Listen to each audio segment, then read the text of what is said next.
دین اسلام کا محور اور مرکز حضور پر نور شافع یوم النشور امام الانبیاء مخبر صادق صلی اللہ تعالی علیہ وآلہ وسلم کی ذات گرامی ہے۔ سب سے پہلے تو اس بات کو سمجھنا ہے، کوشش کرنی ہے کہ دین اسلام کا محور مرکز یعنی مرکزی نقطہ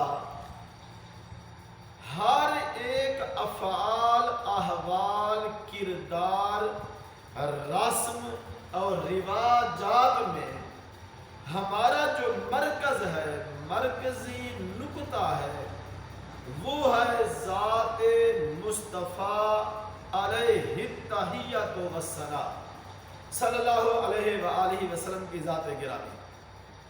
جب اس بات کی سمجھ آ گئی تو ہم آگے چلتے ہیں۔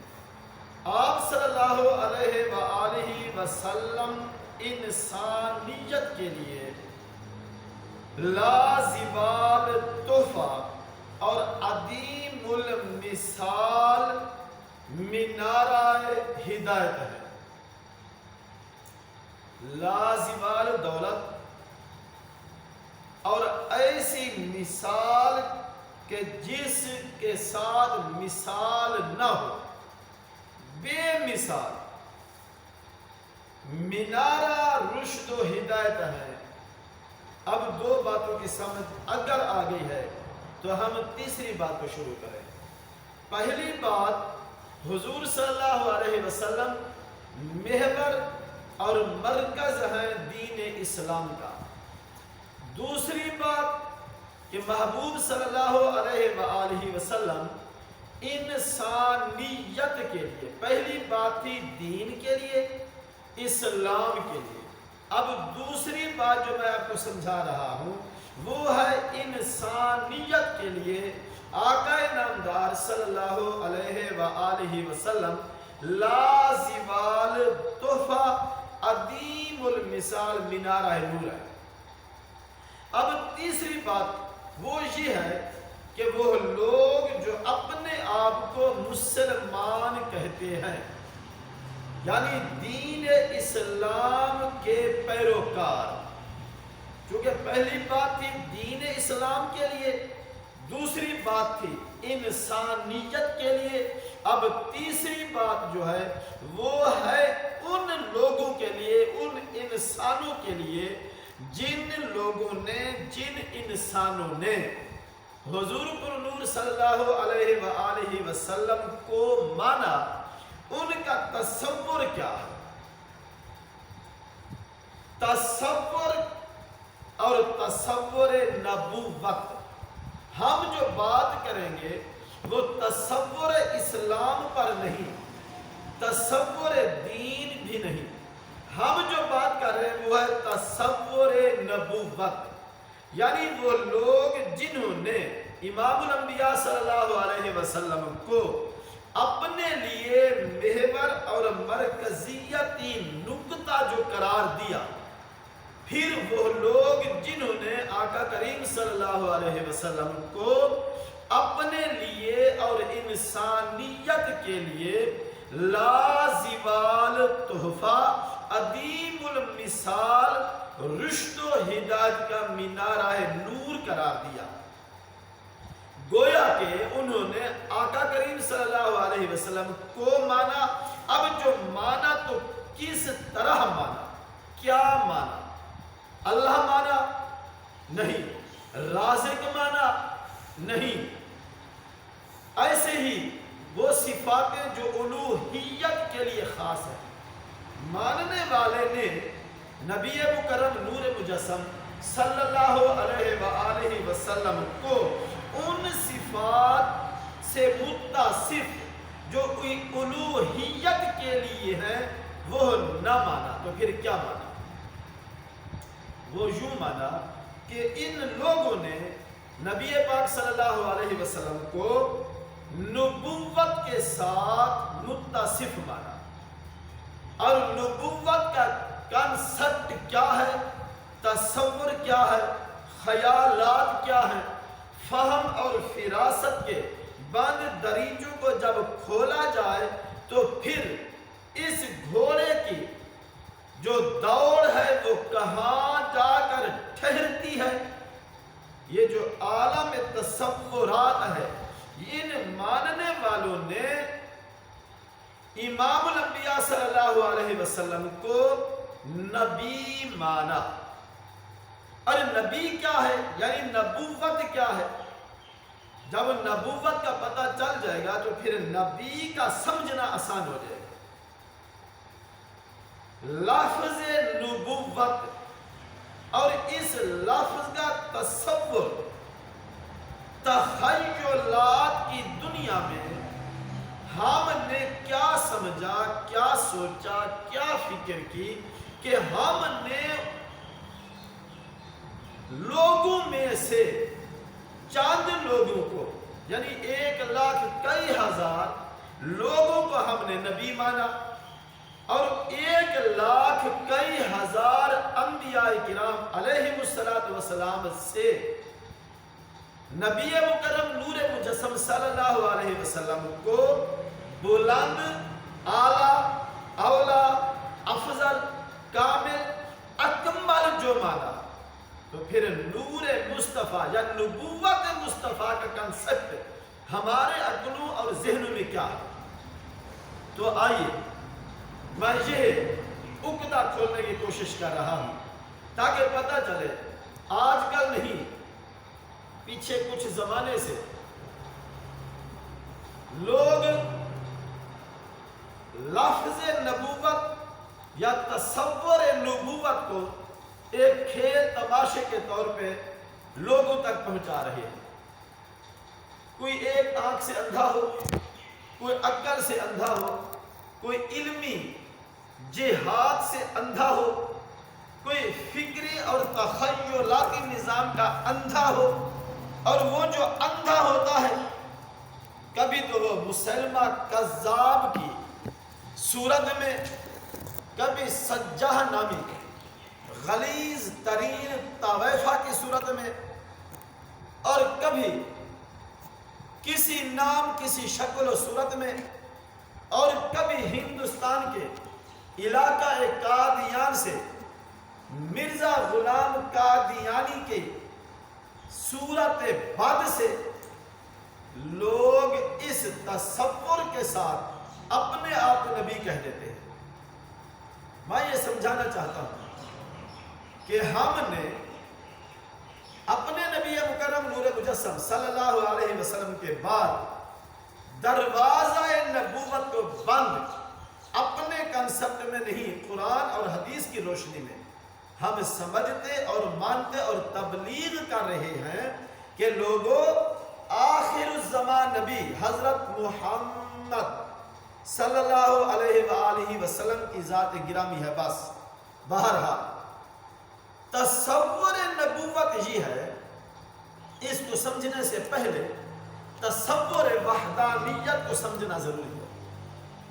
ہم پہلے اپنے الہ کو سمجھیں، وہ ذات جس ذات کو دنیا میں کوئی آنکھ دیکھ نہیں سکتی، لا تدرکہ الابصار وہو یدرک الابصار، اس ذات کو تو آنکھ نہیں دیکھ سکتی، ہاں وہ ذات ہی ایسی ہے کہ ہر ایک چیز کو اس ذات نے اپنا احاطہ ادراک میں رکھا ہوا ہے، اور وہ لطیف اور خبیر ذات ہے۔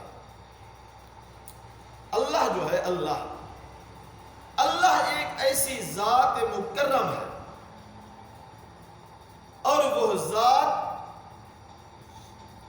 کلام کرتی ہے مگر زبان اور دانت اور منہ کی محتاج نہیں ہے۔ زبان نہیں مگر وہ ذات متکلم ہے، نہ تو اس کے علیہ ہیں اور نہ سفلا، نہ رباعیات ہیں، نہ انجاب ہیں، نہ زواہق ہیں، نہ تواہن ہیں، اس کے باوجود وہ ذات کلام فرماتی ہے. ہاتھوں کی محتاج نہیں مگر وہ ذات پکڑتی ہے. پاؤں اور پنڈلی کی محتاج نہیں مگر فرمایا ثم استوى علی العرش. جب وہ ذات اعلیٰ بالا ہے جو کنسپٹ میں عالم تصور میں نہیں آ سکتے, یہ اس کی قدرت ہے. کلام بھی کرے اور زبان دانت منہ کی محتاج بھی نہ ہو, نگاہوں میں کائنات کو رکھے مگر ان آنکھوں کی وہ محتاج بھی نہ ہو, ارادہ تو کرے مگر وہ ذات دل و دماغ کی محتاج نہ ہو, وجود تو رکھے اور جسم کی محتاجی سے پاک صاف اور منزہ ہو. وہ ذات جو ایسی ذات لم یلد ولم یولد ہے, اس ذات نے ہزاروں مخلوقات بنا کر ان میں سے چیدہ چنیدہ مخلوق کا تصور فرمایا جس کو انسان کہتے ہیں. وَلَقَدْ كَرَّمْنَا بَنِي آدم, انسان یعنی آدم اور آدم کی اولاد کو اکرام والا بنایا, اشرف بنایا, اعلیٰ بنایا.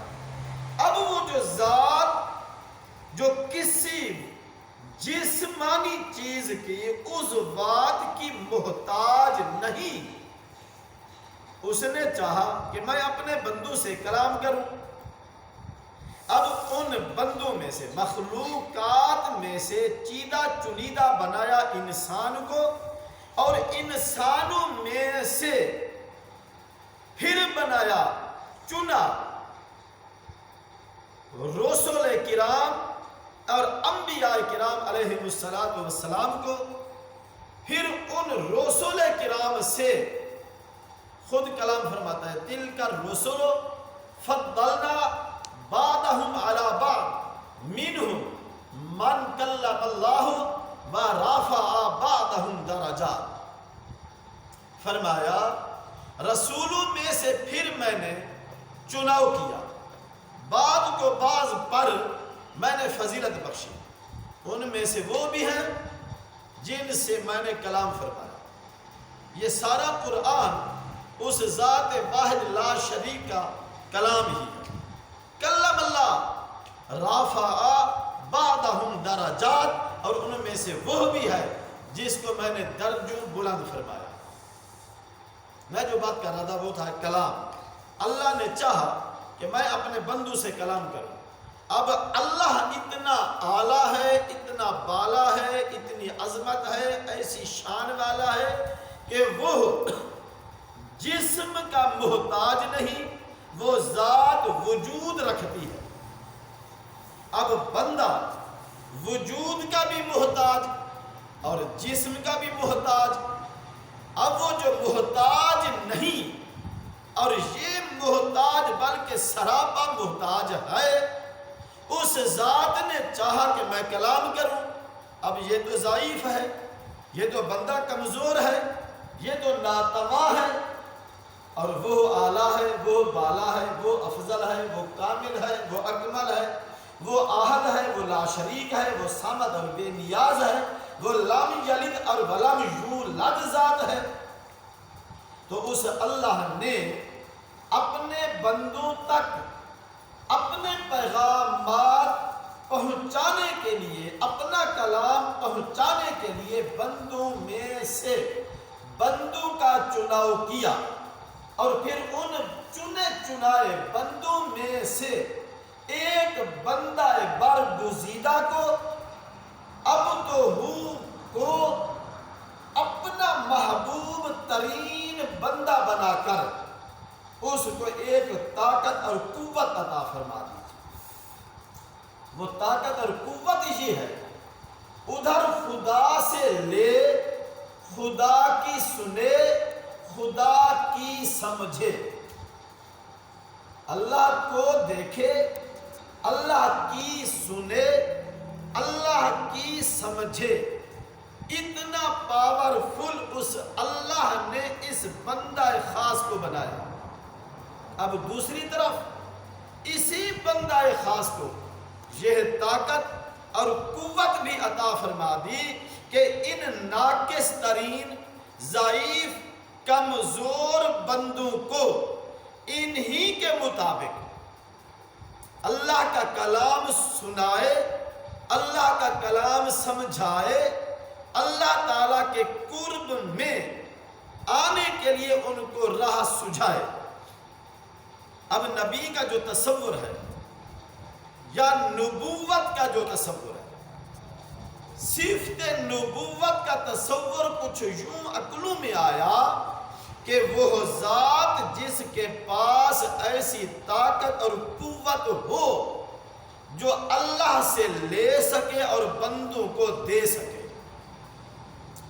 ایک طرف وہ ذات نور بالکہ نورن علی نور ہو، اور دوسری طرف بندوں میں سے ہو کر بندوں میں بھی وہ ذات ملی رہے اور اپنے اللہ سے غافل بھی نہ رہے، اور اپنے اللہ کے قرب میں پہنچ کر بھی اپنی امت کو نہ بھولے۔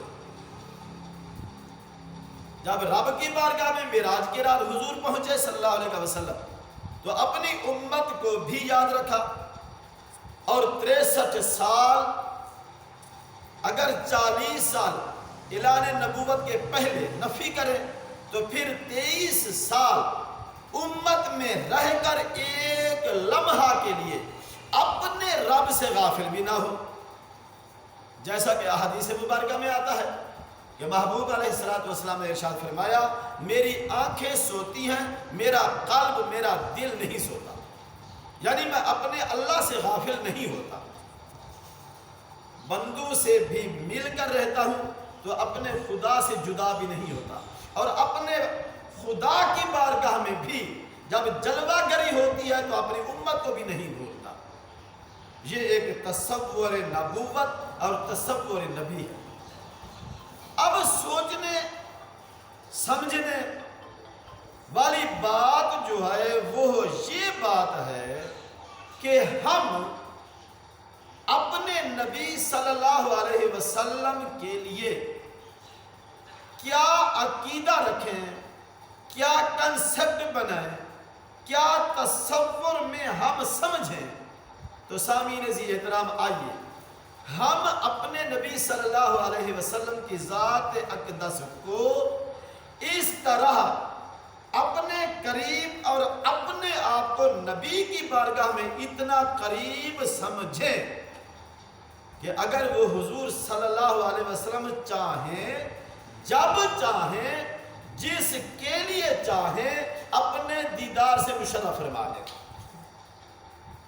اور بندے کو بھی چاہیے، امتی کو بھی چاہیے کہ ہر وقت اپنے نبی کی بارگاہ میں رہے تاکہ شیطان کے پھندے سے بچا رہے۔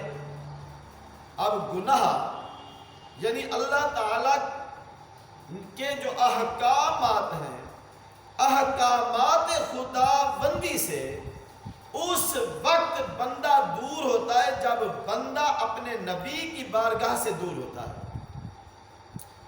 ایک بندہ مومن کی جو شان ہے وہ یہ ہے کہ اپنے آپ کو نبی کی بارگاہ میں سمجھے۔ میں وہ بات نہیں کر رہا جو تنازع آج سے نہیں، عرصہ دراز سے چلی آ رہی ہے کہ محبوب علیہ السلام حاضر ناظر ہیں کہ نہیں۔ میں وہ بات نہیں، میں یہ کہہ رہا ہوں کہ امتی ہو جس نے کلمہ طیبہ لا الہ الا اللہ محمد الرسول اللہ پڑھا ہے، وہ اپنے آپ کو نبی کی بارگاہ میں تصور کرے کہ میں صبح، شام، دوپہر، حضر، سفر، جوانی، بڑھاپا، دن اور رات کے اندھیرے میں بھی اپنے نبی کی بارگاہ میں حاضر رہتا ہوں۔ اور وہ کتنا ڈھیٹ ہے شخص جو نبی کی بارگاہ میں رہ کر ہی وہ دعوی نبوت کر دے، مرزا غلام قادیانی اور مرزا غلام قادیانی کو نبی ماننے والے فقط اتنا تصور کر لیں کہ ہم نبی مکرم نور مجسم صلی اللہ علیہ وآلہ وسلم کی ذات بابرکات بارگاہ عالیہ میں ہم حاضر ہیں، اور جو محبوب کی بارگاہ میں بھی ہو صلی اللہ علیہ وسلم اور کسی دوسرے نبی کو نبی بھی مانے۔